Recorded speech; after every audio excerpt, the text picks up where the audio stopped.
continue with the 911 report, and we can answer any questions at the very end, but I'll defer to you. Yeah, let's do it at the end. Thank you. Good afternoon, Madam Chair and committee members. My name is Darrell Branson. I am the Telecom Program Section Chief for the Public Utilities Commission. Our 911 Program Manager, Jennifer Kirkland, could not be here today, so I apologize that you are stuck with me. Per statute, the Commission is required to publish an annual State of 911 report in September of each year, followed by an in-person presentation in January. This is the Commission's 7th annual State of 911 report. Following request to keep this presentation very short, I will be covering only some of the key points and recommendations from the report, but I would encourage all of you to read the full report, a link to which will be provided in the slides at the end of my portion of the presentation. Next slide. We're going to start with some key points. We have 6 of them. I'll just go through these very briefly. The first one is that the Commission concluded a rulemaking in 2024 strengthening the rules regarding disruptions to the delivery of 911 calls to public safety answering points or 911 centers.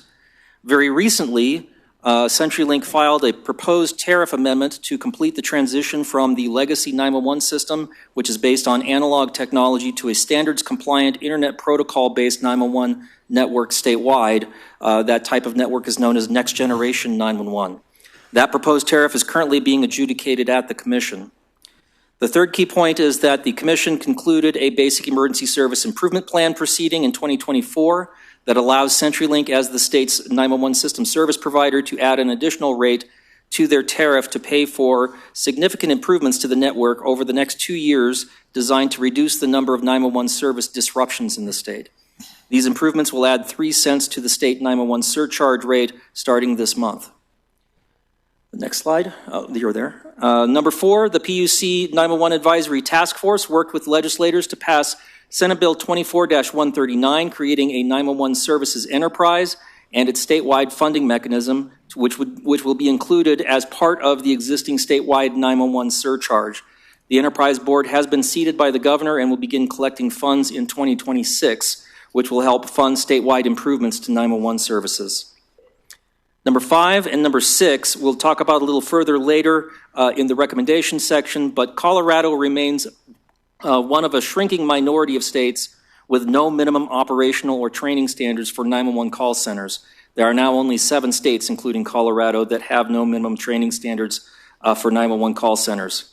And number 6, that there are disparities in local monthly emergency telephone charge rates that have continued to grow over time, with now some rural areas charging as much as 5.5 times as much as some urban areas in the state. One of the important functions that Commission staff undertakes regarding 911 is the monitoring and investigating of disruptions in 911 service in the state. The chart on the left of this slide depicts the number of disruptions to the delivery of 911 calls to 911 centers by year. The sharp uptick that you see in 2023, we believe, is most likely due to a difference in how Commission staff receives outage notifications from the 911 system service provider, which allows us to be aware of all outages in the state instead of relying on self-reporting. But thankfully, that number did come down somewhat in 2024. The chart on the right shows the average duration of 911 service disruptions in the state by year, with 2024 being a slight increase from 2023, but still well below the peak we saw in 2022. With an average duration of over 12 hours, however, for 911 service disruptions, we are hopeful that the new rules that were put in place by the Commission in 2024, which require billing credits to be provided to local agencies for disruptions over a certain duration, will help provide additional incentive to the company to resolve disruptions more efficiently.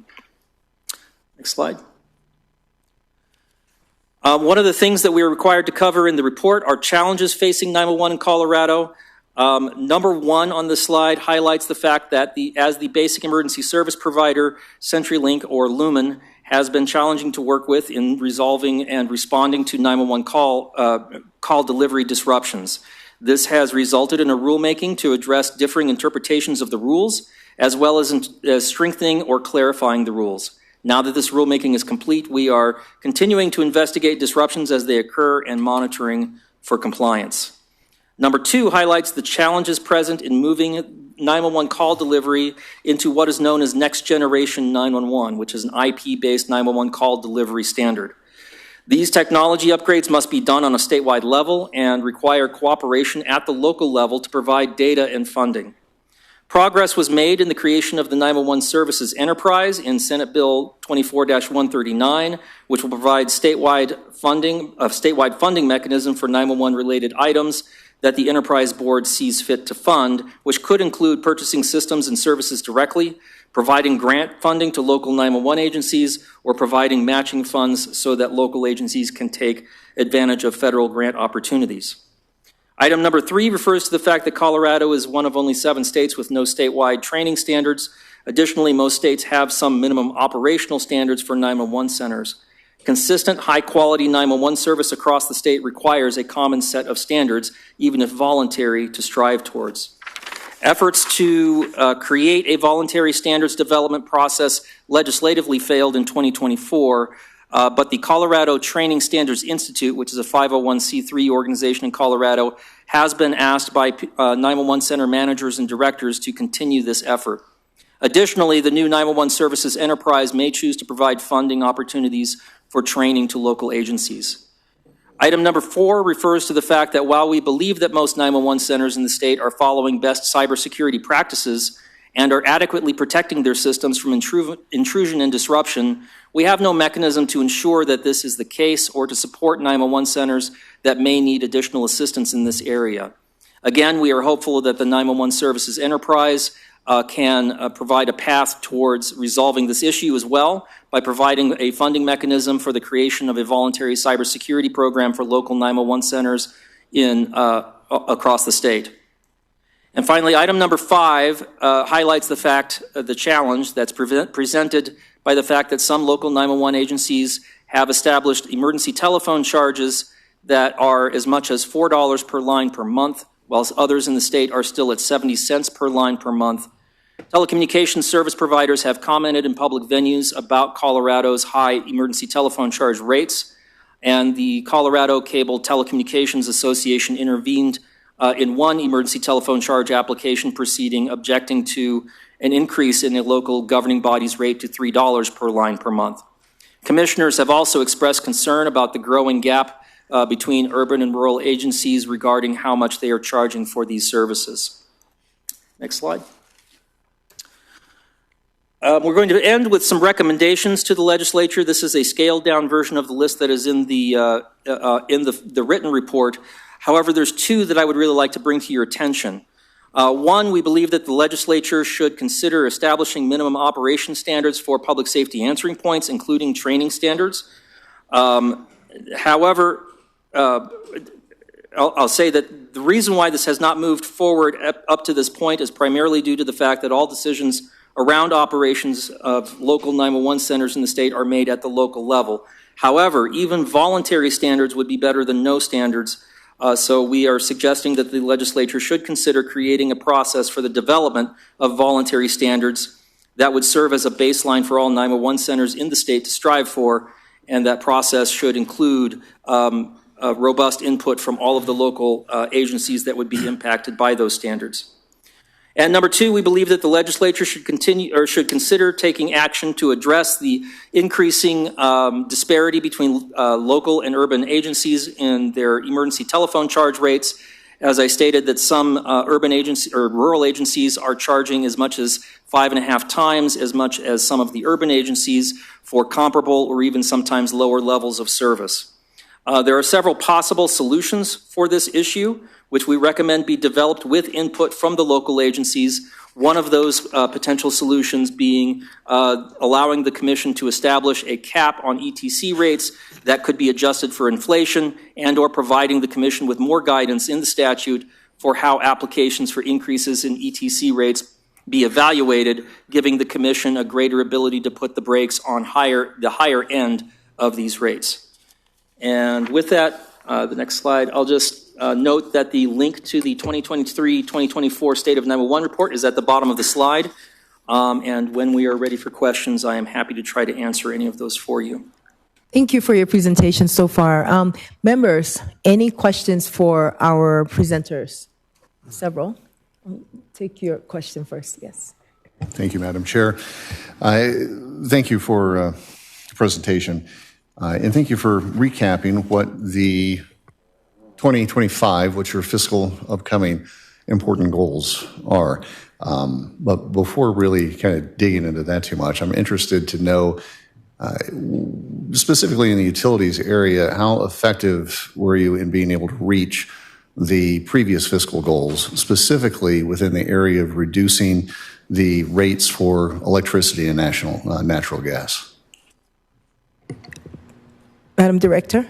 Thank you, Madam Chair, and thank you, Representative, for that question. I should also note that we do have several members of our leadership team available, including our PUC Director, Rebecca White, who I will ask to be a panelist if she's not made one already. Okay. Is Rebecca White online?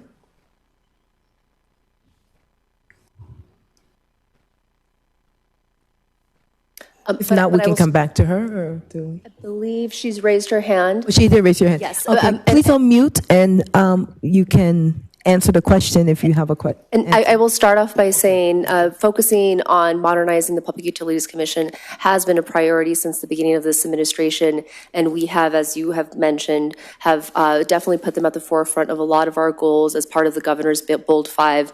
And I would applaud Rebecca in being a primary leader in helping us accomplish a lot of those goals, and I'll let Rebecca dive into how we've met our goals that we've established over the past several years. Thank you, Dr. Salazar. Can you hear me okay? Yes. Okay. Thank you for the question. So the overall purpose of the Public Utilities Commission when it comes to our regulation of utilities is to ensure affordability, reliability, and safety. So specific to your question on affordability, right now Colorado sits with electric bills that are about 8% below the national average. So overall, we have maintained over the last few decades overall affordability in our utility rates, especially as compared to states around us. Now, there are certainly some volatility, and this legislature passed Senate Bill 291 a couple of years ago, which was in response to some really jarring spikes in natural gas rates coming out of the winter of 22-23. We have been implementing Senate Bill 294 for the last 2 years and have a lot of additional protections in place for consumers, including measures that would use a rainy day fund so that if we see a spike again like we did in the winter of 22-23, that there would be a fund available so that consumers wouldn't have to pay those high bills. That fund would be tapped. Happy to answer any additional questions on a really important issue. Yes, thank you. So it's sounding to me that due to some outside forces that perhaps you were not able to attain those goals. Just curious then if you were not able to hit the goals that had been previously stated in last year's fiscal, does that carry forward into PUC for the goals that you're putting forward for this year? Yes, sir. So the goal last year was actually to conduct a study on measures that would be needed to continue to keep our affordability in Colorado. So we have delivered on that work, and in fact have a lot of new analysis available on all the sets of levers, like you mentioned, that affects utility rates. I would say more generally, though, affordability is one of the core missions of the Public Utilities Commission. Anytime we get a request for a rate increase that comes in from the utility, we spend about 9 months to a year with it, ensuring exactly that affordability and that any costs that are carried on to ratepayers are just and reasonable, that they're for things that they should be paying for and not things that they shouldn't, that the utilities haven't made investments that aren't prudent. So it really is the core of what we do, and with every single proceeding that's filed.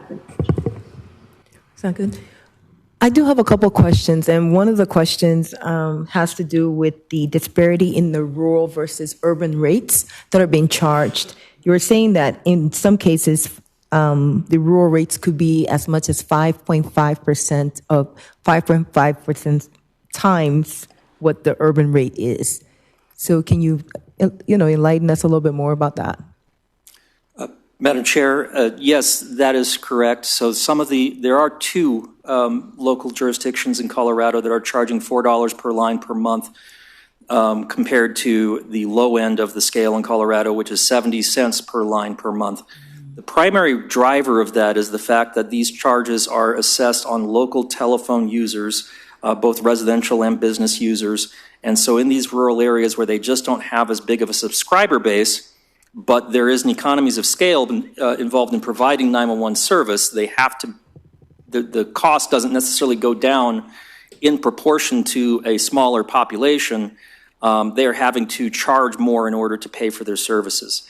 The types of services we're talking about is the personnel for the 911 center, training, phone systems, sometimes radio systems, sometimes the facility itself, the building costs. Anything related to the cost of providing the 911 service is an eligible expense under statute. So you said that these costs are all based on the local municipality or the local jurisdiction. Is there a way of standardizing what that cost would be, given that, I don't know, costs might differ, or are they examples of that? Is the question. Madam Chair, there are a large number of states have gone to a more statewide surcharge model where they collect one surcharge statewide and then distribute those funds based on a formula. That has never been seriously considered in Colorado. Currently, the vast majority of the funds in Colorado for 911 are coming from the local emergency telephone charges, which is a favored approach of the local agencies because they get to receive that money directly from the telecom providers and have direct decision-making capability on how that money is spent. Okay. Questions? Okay, I see a couple. Senator Basley. Thank you, Madam Vice Chair. Ms. Salazar, good to see you. Thanks for being here. I have two questions. First one is, I'm hoping for clarification on something that you said that was also on one of your slides, that you regulate to the lowest level possible. That sounds to me like it's the most minute detail of regulation possible. Were you intending the opposite, like the least amount of application of a regulation possible? Is that what was intended, I'm hoping? Sorry, Director, please go ahead. Thank you, Madam Chair. Thank you, Senator Basley. Yes, I am recovering from being sick just last week, so my apologies. If you hear a little bit of hoarseness in my throat, it's because I'm recovering from just a sore throat that I've had a couple of days ago. Yes, and I believe I've said this previously in committees in which you've served, and our regulatory philosophy is really intended to allow for good businesses and good professionals to thrive, and mitigating for whether it's intentional harm, which we can't regulate out of if someone wants to do something just that's nefarious and harmful. However, we do try to mitigate for unintentional harm, and a lot of unintentional harm is lack of information, lack of access, lack of skills. And so, again, we try to regulate to the minimal, to the lowest amount of regulatory burden as possible, while trying to mitigate intentional or intentional harm. Thank you for that. Senator Basley. Thank you, Madam Chair. I expected that, and I appreciate that. But speaking of least amount of harm or unintentional consequences, I'm a little taken aback by the slide on DEI. So while the rest of the nation is moving away from DEI because it has proven to create more discrimination than it prevents. In fact, 8 states now have laws preventing DEI implementation in areas such as college admissions and so on. And there are a whole list of growing corporations that are backing away. I've got a list on my screen here: Walmart, Ford, Lowe's, John Deere, Boeing, Harley-Davidson, JP Morgan Chase, Toyota, moving away from it because of the unintended consequence of implementing discrimination. How dug in are you guys? Or would you take that same approach that in the other regulation, lowest level possible, to try to reconsider implementing something that turned out to be not a good idea and causing more harm than good? Director Salazar. Thank you, Madam Chair, and thank you, Senator, for that question. So I will use as an example when it comes to our commitment to ensuring representation, our boards, for example. We have more than 50 boards and commissions throughout our agency, and a vast majority of them are regulatory licensing boards. And so when we look at how we're going to develop a composition of a board that is going to be regulating the industry, a lot of those individuals are members of the industry themselves. And so for us, it really is important to have a reflection of the industry that is the demographic in the state of Colorado represented on the board that is going to be governing them. And so I do hear, I do recognize the comments that you're making, but for us, it is a commitment that we have to be reflective of the industries that we're regulating so we can be responsive to those industries and have a better understanding of what those industries are actually facing on the ground and in our communities. Okay. Senator Paisley. Thank you, Madam Chair. I'll just thank you for that response, but I'll just leave with the charge that someone who is a hero to many of us, including me, Martin Luther King, said to judge people by the content of their character, not the color of their skin. So I hope that we take him seriously one day as a nation and as a state. Thank you. Representative Kelty, you have some questions? Yeah, hi there. Thank you for being here. And thank you for letting me ask a question and maybe a little dialogue with mine as well, if that's okay with you, a slight dialogue. Yes, please. Thank you. Not sure where to start with that. So the slide that concerned me the most that you brought to our attention were the challenges that you're facing right now with your things, especially the part on cybersecurity. There's, I guess I want to start with, what is your plan for a backup for this system? If you're going from analog to IP-based or internet-based, what is your backup plan for that if something were to go wrong, go down? 911 isn't something that we want to play around with. So I have a few, so if you bear with me. If it becomes compromised, what is your level of, or your agreement with your provider of the least amount of outage, which for me, there should be zero. How are the other states handling this? It looks like it's kind of a hot mess in my opinion, this whole program that you've got going on. How are the other states handling this? Can we use, whatever model they're using for their cybersecurity, for their 911 system? Can we model something off of that? Have you even looked into that? More needs to be done. Because this is highly sensitive data. We actually had just a minute ago, another group in here that talked about cybersecurity. And I emphasize on how, sensitive data, which would be something like this. And how long is this data that you're going to be, because you're going to be collecting data. So how long is that going to be maintained, kept? What are you going to do with it? How are you going to secure it? And for this entire program, how long has this been in motion? Like, how long have you been working on getting this, this transition done? I got to be honest with you, that 5 challenges facing the 911 in Colorado slide that you had really concerned me. So thank you. Director. Madam Chair, and Representative Kelty, on your first question, what is the backup? It depends on what the cause of the disruption is.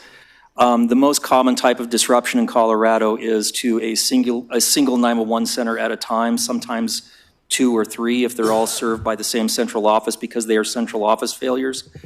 In many of those cases, the central office becomes isolated, meaning that it's still operational, but it can't communicate to the rest of the outside world, which means it cannot reach the 911 databases required for 911 to work as intended.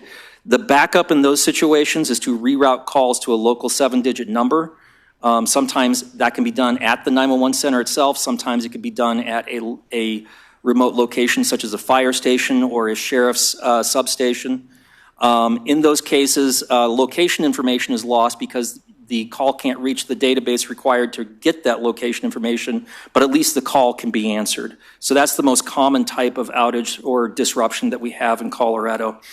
The long-term solution to that is more network diversity, more redundancy, more geographic diversity in that redundancy, so that if a fiber gets cut, for instance, there's another fiber that can carry that traffic. And that's one of the reasons why the commission concluded its first of a series of basic emergency service improvement plan application processes in 2024 to provide the funding that CenturyLink will need to do that, those improvements to their network. Your second question, how are other states handling cybersecurity? It really varies by state to state. What we're doing in Colorado, however, I'd like to go in a little more detail on that. We do oversee the cybersecurity of the network itself.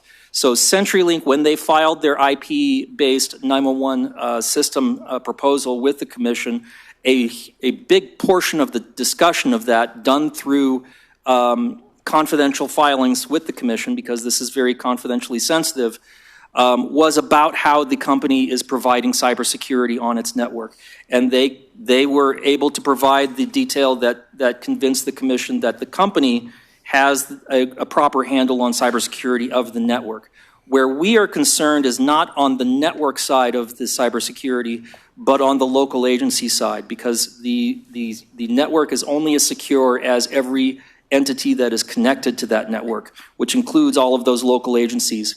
Some local agencies, the vast majority of local agencies, we believe, are doing a really good job with cybersecurity because they are built into the cybersecurity that's being done by the cities and counties.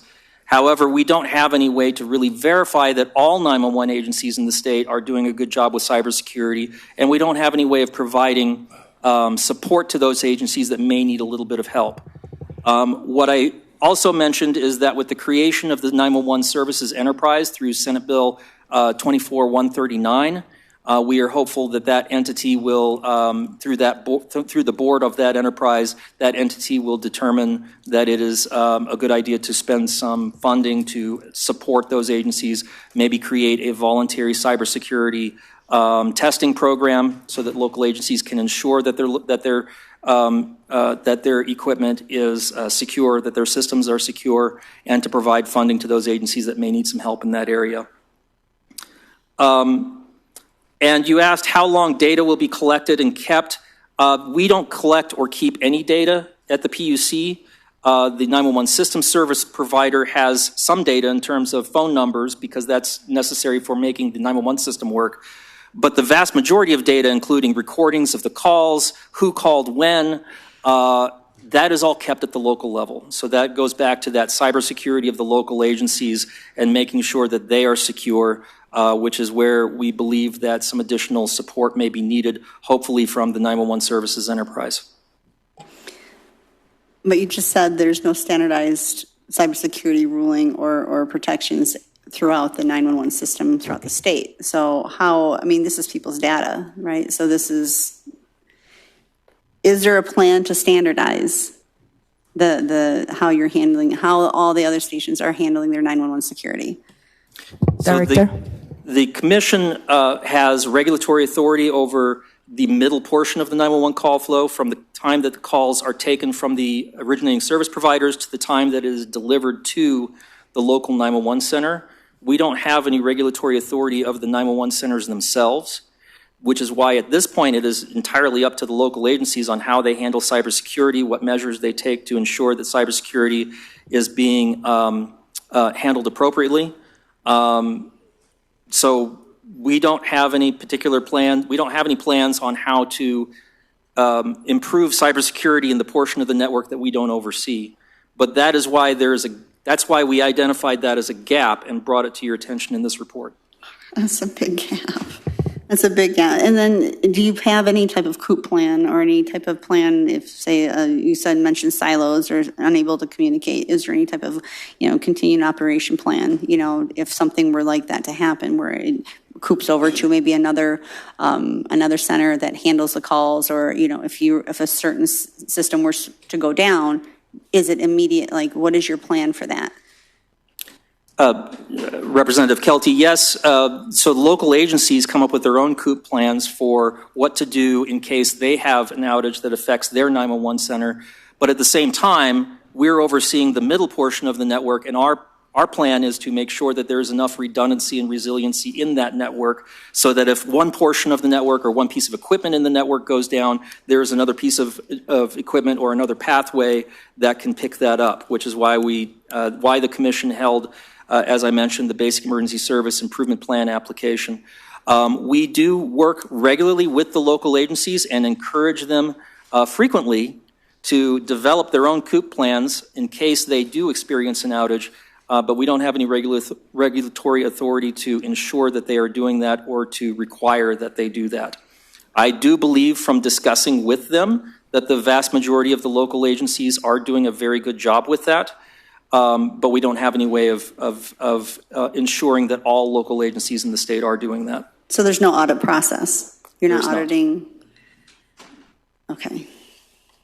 I guess from what you guys can answer, I guess that's all I can ask. I have a lot more concern about this whole program, but thank you very much. Thank you, Representative Kelty. Are there any other questions? Rep. Lita. Thank you, Madam Chair. Couple questions, actually. Do you know what % of the telecom providers provide actual true fiber loops to the 911 centers back to the central offices? And do you understand what a true fiber loop is? If not, I will explain. Yes, Director, please go ahead. Madam Chair and Representative, if you would explain, I would appreciate that. Okay, so a true fiber loop is if it gets cut in the field, then the system knows to reroute it the other way. It's like SHIMS, and SMARTS and SHIMS. I ain't going to use the acronyms. It'll just know to reroute itself back the other way, that it knows it was cut, and then it can reroute itself. Because I remember several years back, Estes Park was completely isolated from 911 services because they did not have provide a true fiber loop, which provides the redundancy to cut back and go the other way. I didn't know if you track what % they have the true fiber loops with. Okay, Rep. Leader, yeah, please go ahead. Madam Chair, Representative. So how 911 works, not just in Colorado, but throughout the rest of the country, the system service, the originating service providers don't deliver their 911 calls directly to a 911 center. They deliver it to the 911 network that services that 911 center. And in Colorado and throughout most of the country, the 911 system service provider has multiple locations and demarcation points that those originating service providers can deliver 911 calls. So what we are trying to do through the Basic Emergency Service Improvement Plan application is make sure that that 911 system service provider has multiple connections to the 911 center. We know through a variety of proceedings that there are single points of failure in the network between the aggregation points in the 911 network and the 911 centers, which is why the commission developed this process to improve that over time by providing funding to create those redundant and geographically diverse paths, not just to all of the central offices that serve 911 centers, but between the central offices and the 911 centers themselves. Rep. Leader. Thank you, Madam Chair. So do you track what % of the offices, again, that provide the true fiber loops that do exactly what you just said? Director. Madam Chair and Representative, yes, we do. CenturyLink, as part of the Basic Emergency Service Improvement Plan application, had to file a confidential map with the commission showing where they have lines to the central offices in their network. So we know roughly where there are single points of failure and where there are not. Rep. Leader. Thank you, Madam Chair. So is CenturyLink the only provider you track? Because I know there's VoIP telephones that if you dial 911, it goes to the VoIP, which can ping you over to Canada, overseas. Those are critical seconds that are lost in a 911 situation and then come back into the office. Do you track the other providers that provide 911 services? Madam Chair and Representative, we do not. All of the originating service providers, as far as their 911 service goes, were deregulated by the legislature in 2014. We only have regulatory authority over that middle portion of the call flow, which includes the basic emergency service provider. Currently, there is only one certified basic emergency service provider in Colorado, which is CenturyLink or Lumen. Thank you. Thank you. Other questions? Representative Brooks. Thank you, Madam Chair. not to belabor the 911 conversation, but I'm appreciating it. You had mentioned earlier, and it really caught my attention, right, that we're one of only seven that do not provide the PSAP, the training, those resources. I'm going to ask an unfair question. I don't necessarily think that you're going to have the answer to this. General curiosity. I'm about as excited about something that could be classified as an unfunded mandate, pushing something down to local governments, as I was driving into to the Capitol today in the snowstorm. So I'm curious, do you know of the states that do provide that, is that coming from state funding, or is that typically all funded through local municipalities? Director? Madam Chair and Representative Brooks, it really depends on the state. In some states, they do provide all training funding through a state-level 911 surcharge. In other states, it is incumbent on the local agency to meet the minimum standards through their own local funding. Colorado is unique in that the vast majority of our funding is coming from local surcharges rather than a state surcharge. We do have a state surcharge, but it really only pays the invoices from CenturyLink for 911 call delivery. Oh, Representative Brooks. Thank you. Any other questions? Representative Kelty.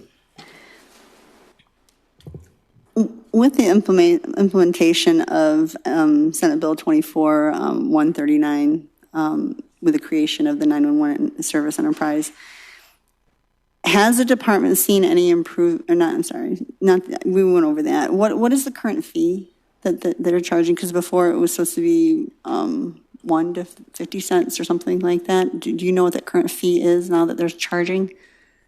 Director?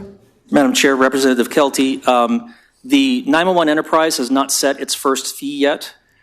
They set the fee as part of the annual state 911 surcharge proceeding that the Commission holds and has to complete by October 1st of every year, but the board for the enterprise was not seated until after that date in 2024.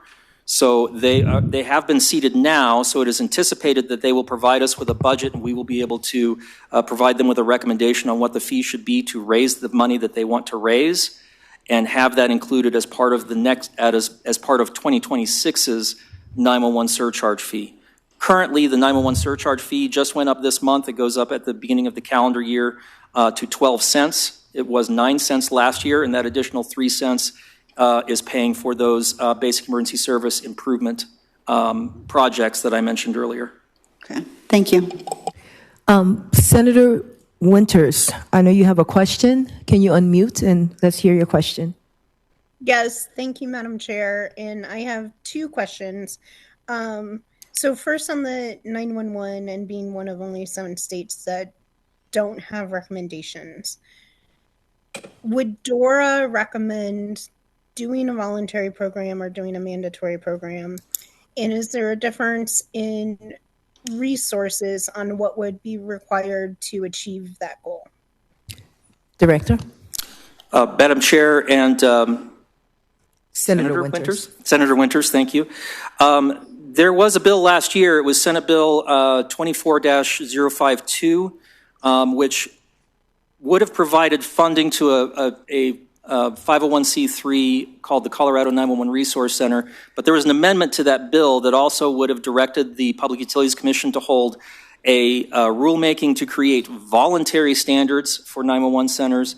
That bill failed, I believe, primarily due to the price tag of the first part of the bill, not necessarily the amendment. But at the same time, it was also fairly unpopular with some of the local agencies in Colorado that didn't feel like the Public Utilities Commission was necessarily the right venue to be creating voluntary standards for local agencies.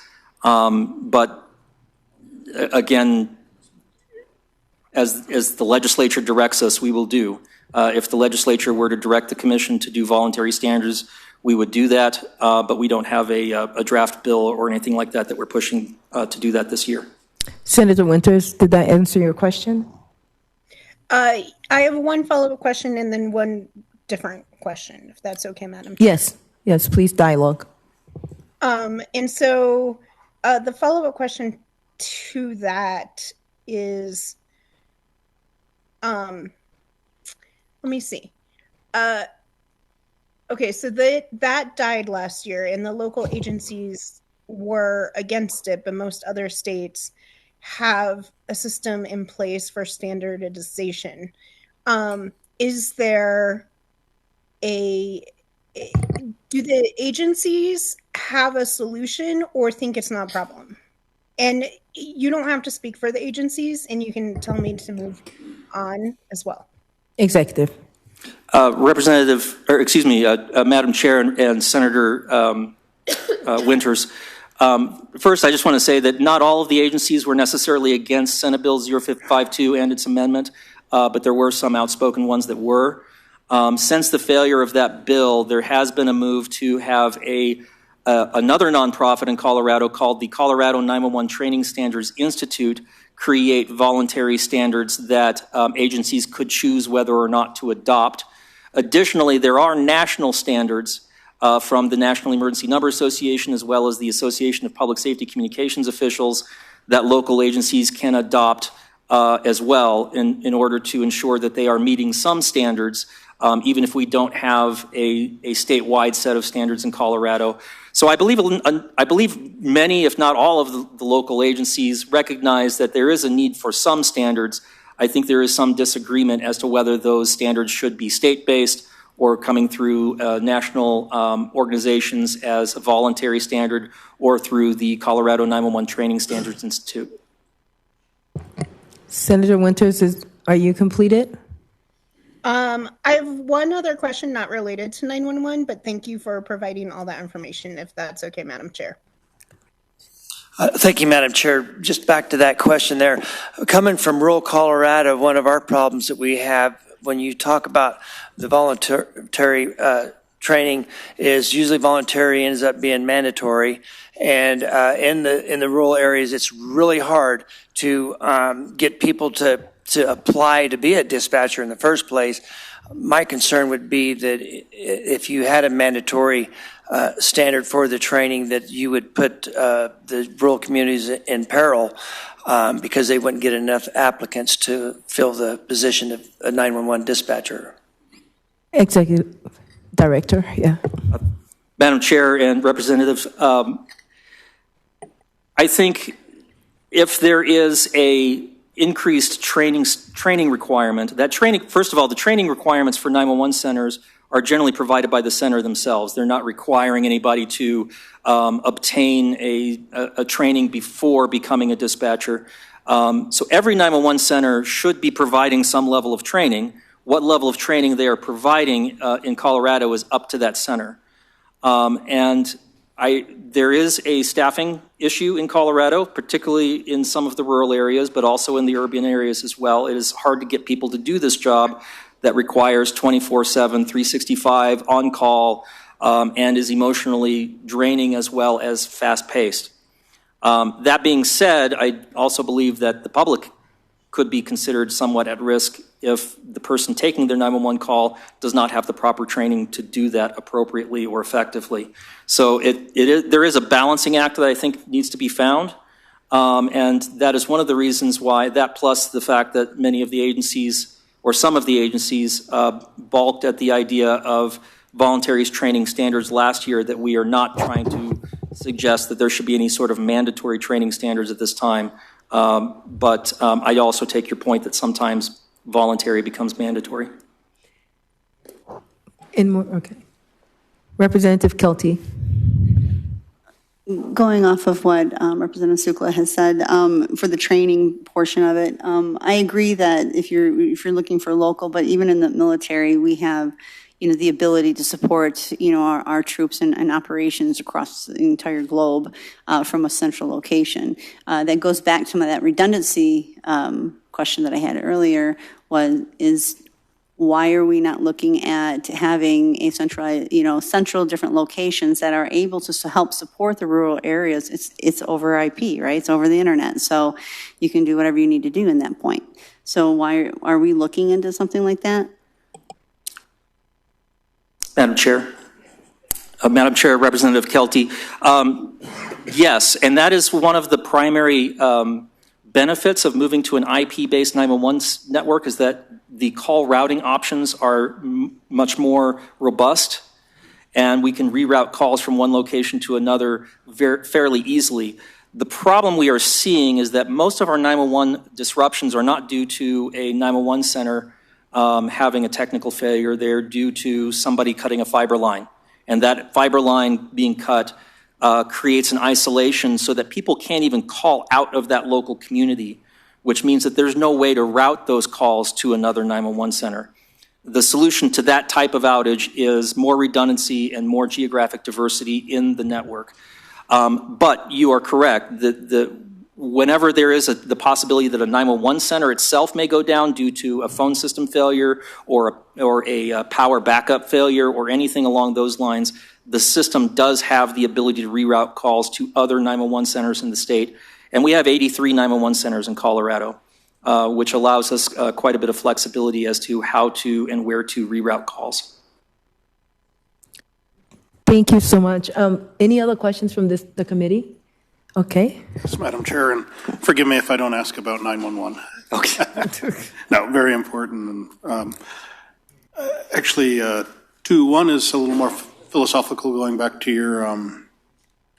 your strategic policy initiative 1, where you're looking at striking a balance between regulation and undue burden on the regulated businesses. As part of that process, do you look at potential financial burdens on individual citizens below the business? Something may be seemingly easy to achieve in a regulatory way, but the cost of doing so is passed on. Is that part of the calculus, or is it simply between regulator and regulated? Director? Thank you, Madam Chair, and thank you, Representative, for that question.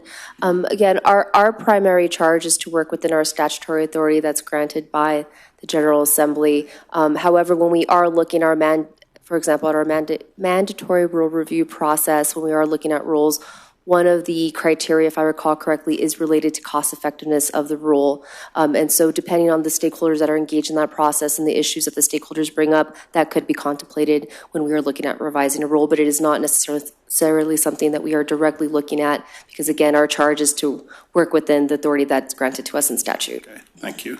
And then I did have one other, and it kind of goes to the requirements placed upon you by the legislature or other agencies.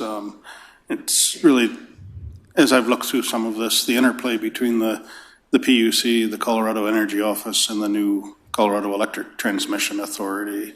And it seems that there may be some overlaps in authorities, or the sandboxes, at least, that are being played in overlap specifically with the PUC and their requirements to determine whether there's a need, establish general corridors, and then you have this transmission authority that also has some, it appears, some land use authorities directly outside of the PUC for siting, and that disturbs me and concerns me that perhaps the legislature's kind of layered some things that may need to be deconflicted.